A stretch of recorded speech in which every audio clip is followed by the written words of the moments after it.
জাতীয় সড়কে ভয়াবহ বাস দুর্ঘটনা। নিহত বাসের খালাসি ঘটনাটি ঘটেছে বেলডাঙ্গায় জাতীয় সড়ক সংলগ্ন মির্জাপুর খাগড়ুপাড়া মোড়ে।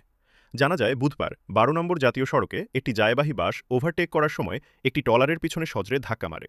ঘটনাস্থলে গুরুতর আহত হয় বাসের খালাসি। ঘটনার পর স্থানীয় লোকেরা তাকে উদ্ধার করে বেলডাঙ্গা ব্লক প্রাথমিক স্বাস্থ্যকেন্দ্রে নিয়ে গেলে চিকিৎসক নিহত বলে ঘোষণা করে। ঘটনার খবর পেয়ে বেলডাঙ্গা থানার পুলিশ দেহটিকে উদ্ধার করে ময়নাতদন্তের জন্য মুর্শিদাবাদ মেডিকেল কলেজ ও হাসপাতালে পাঠায়। হঠাৎ করে একজনের মাধ্যমে ফোনে শুনতে পেলাম যে ওর গাড়িটা অ্যাক্সিডেন্ট হয়েছে বেলডাঙ্গায়, মুর্শিদাবাদ বেলডাঙ্গায় অ্যাক্সিডেন্ট হয়েছে।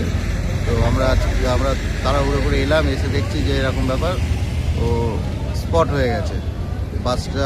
বাসের সামনে বোধহয় বসেছিল, তো কোনো ট্রাকের পিছনে বোধহয় বাসটা ধাক্কা লেগে ওর আজকে এই পরিস্থিতি।